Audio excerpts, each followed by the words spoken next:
Windows 7 operating system કેવી રીતે install કરવું એના વિશે આજે આપણે માહિતી મેળવશું. સૌથી પહેલાં કોમ્પ્યુટરને રિબૂટ કરી દેવું.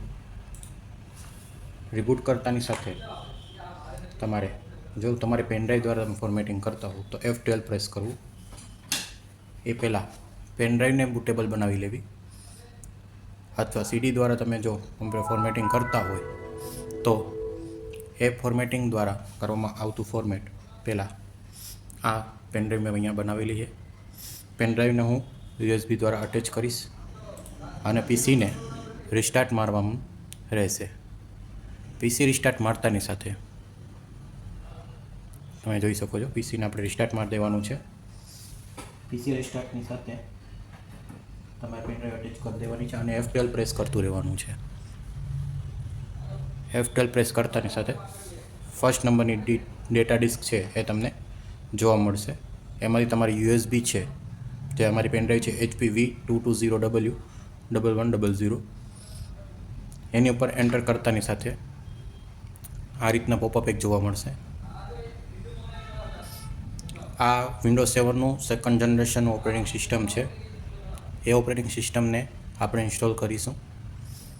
હું હાલ ડેલના સિસ્ટમની અંદર ફોર્મેટિંગ કરી રહ્યો છું. આપ જોઈ શકો છો કે એમાં ફોર્મેટિંગની પ્રોસેસ છે એ પહેલાં ઇન્સ્ટોલેશનની પ્રોસેસ શરૂ થાય છે. વિન્ડોઝ 7 જનરેશન 2 તમે વિડીયોમાં જોઈ શકો છો.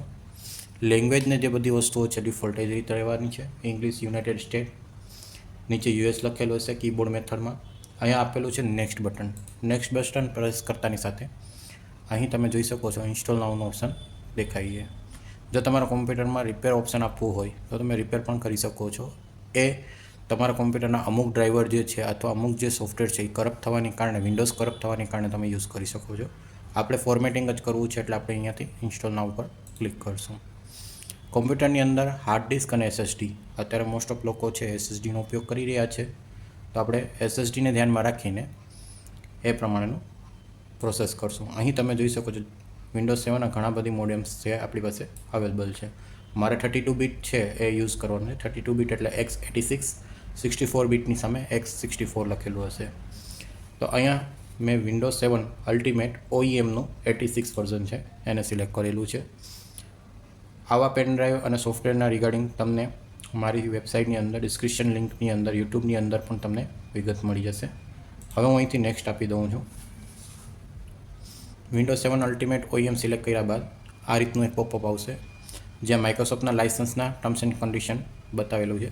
સર્વિસ પેક 2 પણ જનરેશન 2 રહેશે, બરાબર, પણ અહીંયા વિન્ડોઝ જે છે એ તમને સર્વિસ પેક 1 તરીકે મળશે કેમ કે આપણે અલ્ટિમેટ સિલેક્ટ કર્યું છે.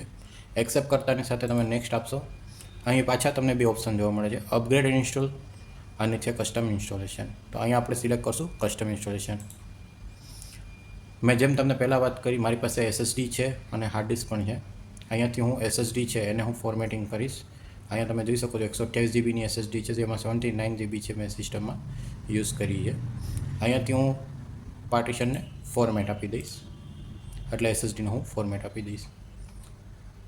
અહીંયા તમે 118 સિસ્ટમ રિકવરી જોઈ શકો છો. 500 MB છે એ અનલોકેબલ સ્પેસ તમને મળશે. અહીંયા refresh, delete, format, load drive વગેરે ઓપ્શન જોવા મળશે. જો તમારી પેનડ્રાઈવ અથવા CD કરપ્ટ હશે તો અહીંયા વારંવાર લોડ ડ્રાઈવનું ઓપ્શન છે એ તમને રિફ્રેશનું આવશે, પણ આપણી પેનડ્રાઈવ છે ફ્રેશ બનેલી છે એટલે કોઈ વાંધો નહીં આવે. નેક્સ્ટ આપવાનું રહેશે. પ્રોસેસ છે એની SSDની કારણે, ફોર્મેટિંગની કારણે તમને પ્રોસેસ છે થોડુંક સ્પીડલી મળી જશે. અહીં જે પર્સન્ટેજ ચાલી રહ્યું છે પર્સન્ટેજ 100 થતાની સાથે આપણું જે ઇન્સ્ટોલેશન છે એ ઓલમોસ્ટ કમ્પ્લીટ થઈ જશે. તો વેઇટ કરવાનું રહેશે. અત્યારે છે એ 1%, 2%, 3% એવી રીતના ધીમે ધીમે આગળ વધી રહ્યું છે.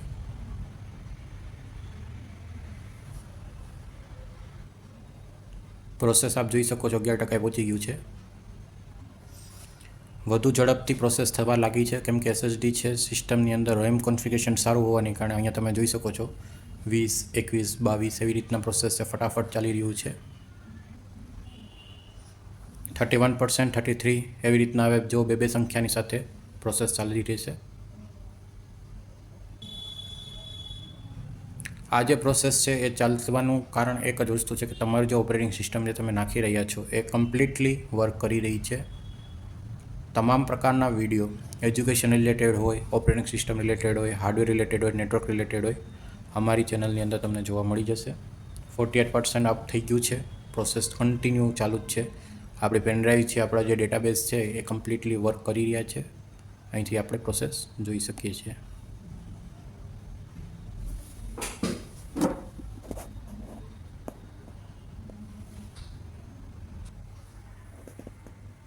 %60 ઉપર વધી ગયું છે. 62% પહોંચી ગયું છે. પ્રોસેસ કન્ટિન્યુઅસલી છે, પ્રોસેસ ચાલી રહી છે. આ જે પ્રોસેસ છે એ સિસ્ટમનું ઇન્સ્ટોલેશન એટલે કે માઇક્રોસોફ્ટની ફાઇલ જે હોય છે એની અંદર સમાવેશ થાય છે. માઇક્રોસોફ્ટની અંદર ડિફોલ્ટ જે ફાઇલો મળતી હોય છે જેમ કે નોટપેડ છે, પેન્ટ છે, વર્ડપેડ છે, સ્ટીકી નોટ્સ છે, વિન્ડોઝ 7ના જે ફીચર્સ છે એ આપણને આની અંદર ઇન્સ્ટોલ થઈ રહ્યા છે.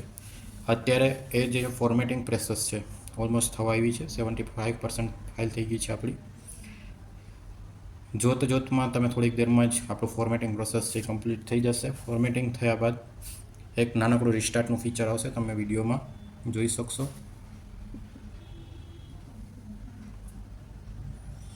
જેમ પીસી રિસ્ટાર્ટ લાગશે એવી જ રીતના આપણે પેનડ્રાઈવ છે એને રિમૂવ કરી દેવાની રહેશે.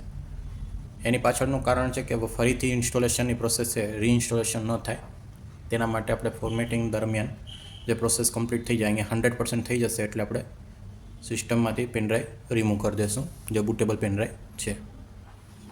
88% સુધી આપણી ફાઇલ છે પહોંચી ગઈ છે. 100% થઈ ગયું છે. ફીચર્સ ઇન્સ્ટોલ થઈ ગયા છે, ઇન્સ્ટોલેશન અપગ્રેડેશન થઈ ગયું છે અને ફિનિશ અપ ઓપ્શન આવી ગયા તેની સાથે સિસ્ટમ છે રિસ્ટાર્ટ થાય છે.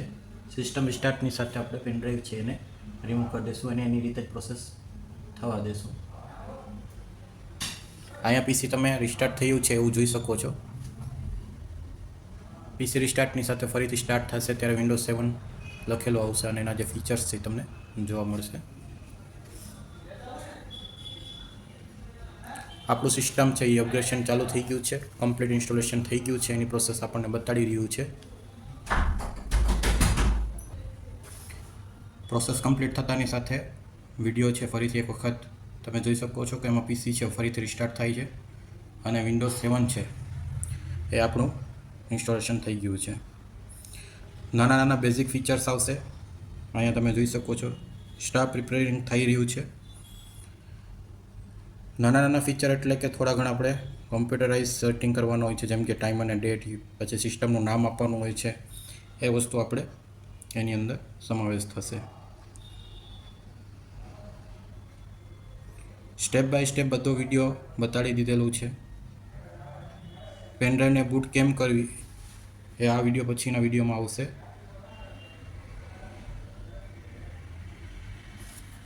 અહીંયા નામ લખવાનું ઓપ્શન આવી ગયું છે. અહીંયા મારે જે નામ લખવું છે એ હું નામ લખું છું.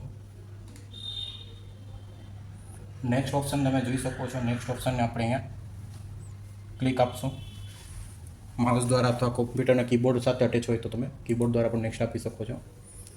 આ જે ફીચર છે પાસવર્ડનું, જો તમે પાસવર્ડ રાખવો હોય તો તમે રાખી શકો છો, બાકી એને પણ તમે નેક્સ્ટ આપીને આગળ વધારી શકો છો.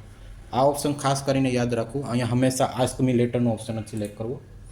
ટાઈમ અને ડેટ છે અહીંથી સિલેક્ટ કરવાનું. ઇન્ડિયન ટાઈમ છે આપણું UTC 5:30 ચેન્નઈ કોલકાતાવાળું. અહીંયા તમે જોઈ શકો છો ચેન્નઈ, કોલકાતા, મુંબઈ, ન્યૂ દિલ્હી સિલેક્ટ કરી અને નેક્સ્ટ આપી દો. પ્રોસેસ છે એ અલ્ટિમેટ સિસ્ટમ છે એ પ્રોસેસ એની રીતે લઈ લીધું છે. કમ્પ્લીટલી સિસ્ટમ છે આપણી. અહીંયા તમે જોઈ શકો છો જનરેશન 2 લખેલું આવી ગયું છે. અહીંયા ડેલ લખેલી ડિસ્પ્લે આવી ગઈ. આપણી સિસ્ટમ છે એ કમ્પ્લીટલી ચાલુ થઈ ગયું છે. પ્રિપેરિંગ ડેસ્કટોપ આવી ગયું છે. માત્ર 10 જ મિનિટની અંદર તમે વિન્ડોઝ 7 કેવી રીતના ઇન્સ્ટોલ કરવું એ અહીં તમે જોઈ શકો છો. આ બાદ આપણે ડ્રાઈવર્સ અપડેટ્સનું એનો ઓપ્શન આવશે.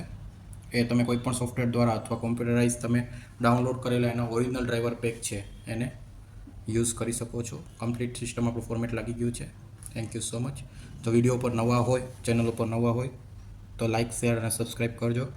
સમય આવી ગયો છે વિન્ડોઝ 7માંથી વિન્ડો 11 સુધીના અપગ્રેડેશન આવી ગયા છે. પણ ઘણા લોકોનો એ ક્વેશ્ચન હોય છે કે વિન્ડોઝ 7નું ઇન્સ્ટોલેશન કરવું હોય તો કેવી રીતના કરવું, એટલે અમે આ વિડીયો બનાવ્યો છે. Thank you.